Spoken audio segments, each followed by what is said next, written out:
Hello and welcome to the OWC instructional series of videos. In this installment, we'll be replacing the optical drive in a 2009 Mac Mini with a hard drive using the OWC Data Doubler. Make sure to watch the video all the way through before attempting this upgrade. As you'll see, getting into the Mini is a somewhat tricky procedure, and professional installation is suggested. We've gathered our materials, shut down and unplugged the Mini, and are working on a soft, static-free surface. We are now ready to begin.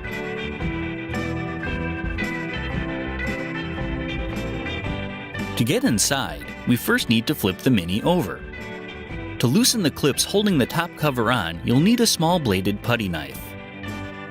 Carefully insert the blade of the putty knife in between the inner and outer cases. Then, gently but firmly pry outward with the knife, which will cause it to detach the inner clips from the case. Carefully work your way around the Mini's edges.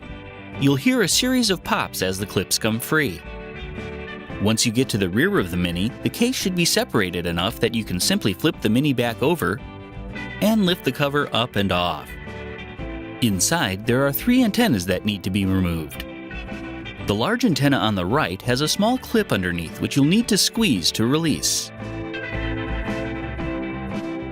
Set the antenna out of the way and remove the spring so you don't accidentally knock it into the Mini. The 2 smaller antennas on the left simply pull up and out.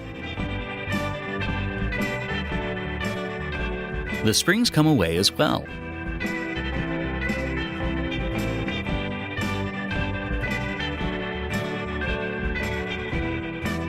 Next, detach this ribbon cable by simply lifting it away from its connector. Now we can remove the drive itself. The optical drive is located on the top part of the drive assembly and is held into place by 6 screws. The first 2 are along the rear of the Mini, holding the SATA card to the drive. You'll have to move the ribbon cable to the side to remove the first one.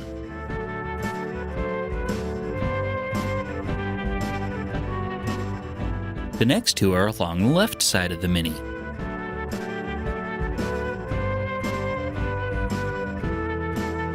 The other 2 are on the right side, recessed under the flared edge of the drive.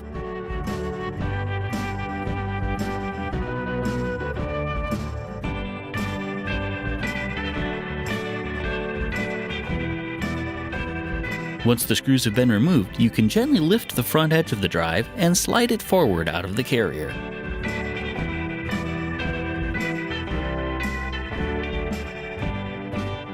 There are 4 anti-static cushions on the original drive which will need to be transferred to the Data Doubler. Simply peel them off the original drive and press them into the same places on the Data Doubler. There should be enough residual adhesive on the pads to hold them in place.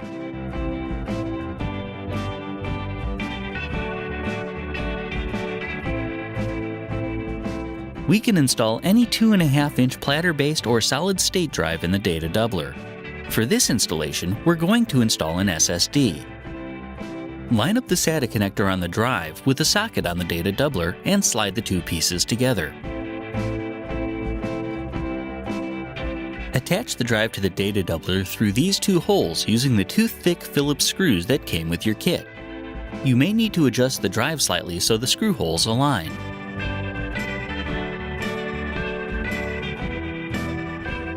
The Data Doubler is now ready to install into the Mini. Line the SATA port on the Data Doubler up with the connector in the Mini and slide it into place.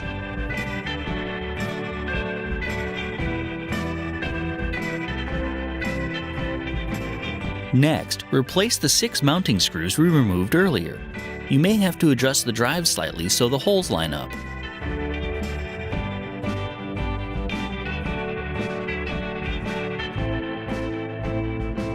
You can now place the springs on the antenna posts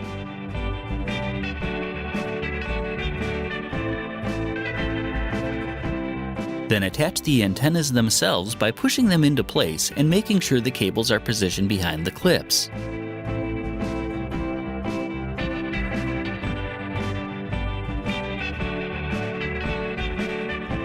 For the large antenna on the right, you may need to squeeze the clip you used to remove it in order to replace it. Finally, reattach the drive ribbon cable.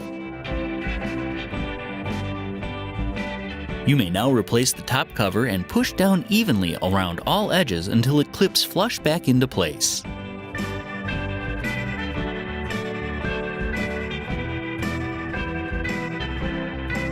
You may now flip your Mac Mini back over, plug it back in, and turn it on.